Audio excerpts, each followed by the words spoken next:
Masayang araw po, mga ka-PL. Dito sa bidyong ipapanood ko po sa inyo, maririnig po ninyo ang mga katagang walang President Bongbong Marcos kung walang BP Inday Sara. Malaki ang utang na loob ng Administrasyong Marcos sa mga Duterte.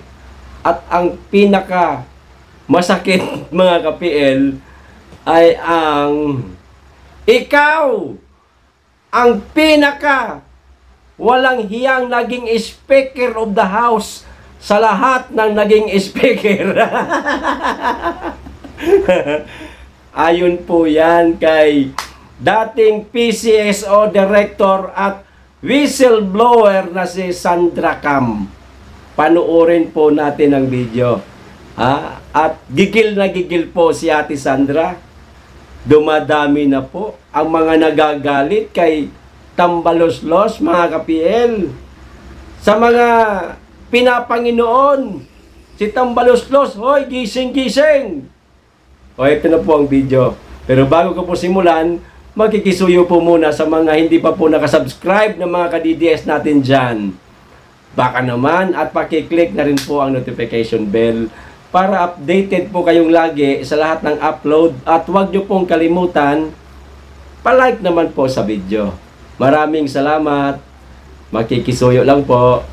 O ito na po si Ate Sandra, mga ka-PL. Ang administration na to, malaki ang utang loob sa mga Duterte. If you remember, sinabi naman talaga noon ni Tatay Digong na he is a very weak leader. Pero dahil si Senator Amy linigawan ng todo ang ating pinakamamahal na Vice President Inday Sara, gumib-in, tinalikuran ni Inday Sara ang kanyang ama at sinunod na mag-Vice President siya. Mr. Speaker, putragis, paano ka nanindigan nung panahon ng ibang administrasyon na hindi inililibing ang tiyuhin mo at ama ng ating Pangulo? Nanindigan ka ba? Di ba para kang pugsit doon sa tabi na hindi kayo makapagsalita? Ngayon nagkapoder ka, ang yabang mo na maninindigan ka sa demokrasya. Anong demokrasya ang binibigay mo sa amin? Martial law itong binibigay nyo sa amin. Kaya Mr. Speaker, tingnan mo, kung wala si Inday Sara, yan ang totoo. Kung wala si Inday Sarang sumabay sa pinsan mo, walang Marcos na presidente ngayon. At walang Romualdez na Tambaloslos na maging speaker ngayon. Yun lang ang isipin mo.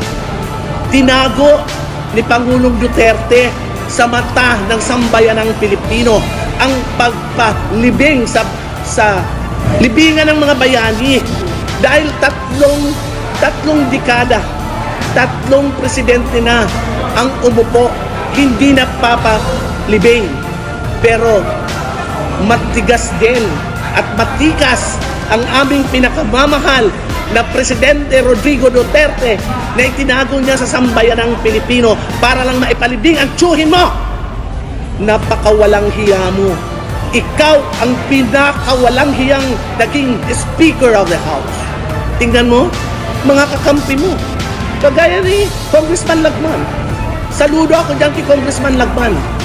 Dahil sa totoo lang yan kaya nagsasalita siya.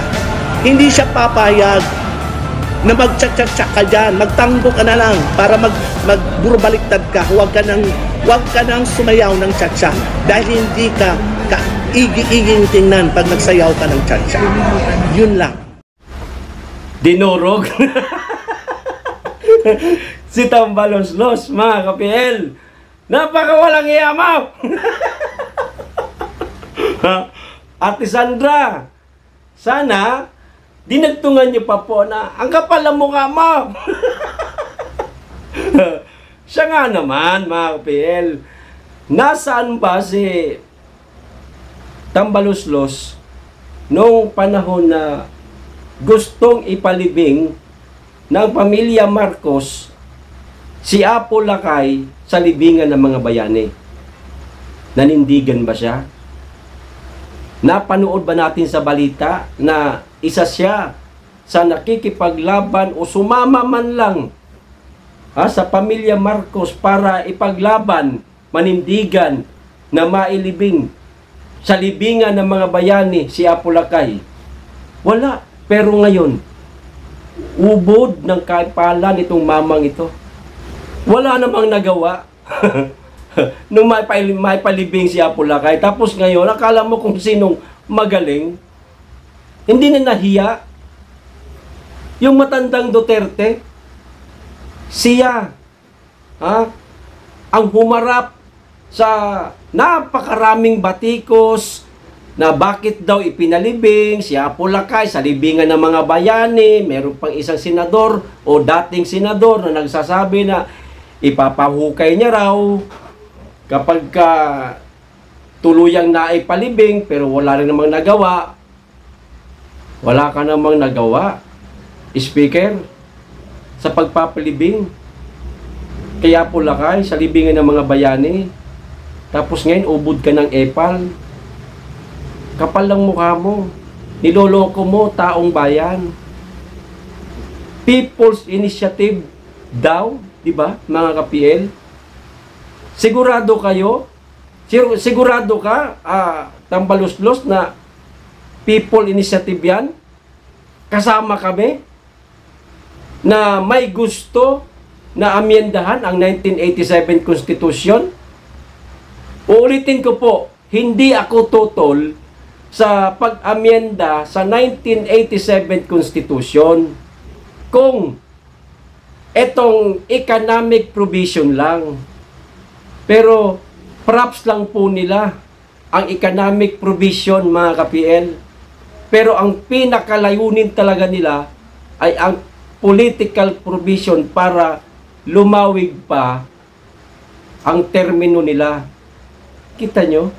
Niloloko ho tayo. Kaya ipagsabi po natin sa mga kababayan natin, sa mga mahal natin sa buhay, kapitbahay, na wag ho basta-basta pipirma. Kung mayroong nag-aalok na magbibigay ng pera kapalit ng pirma, ipaliwanag po ninyo, sigurado naman po, marami na po kayong alam dahil sa mga napapanood nating balita tungkol po dito sa PI ni Tamba. Ano ho?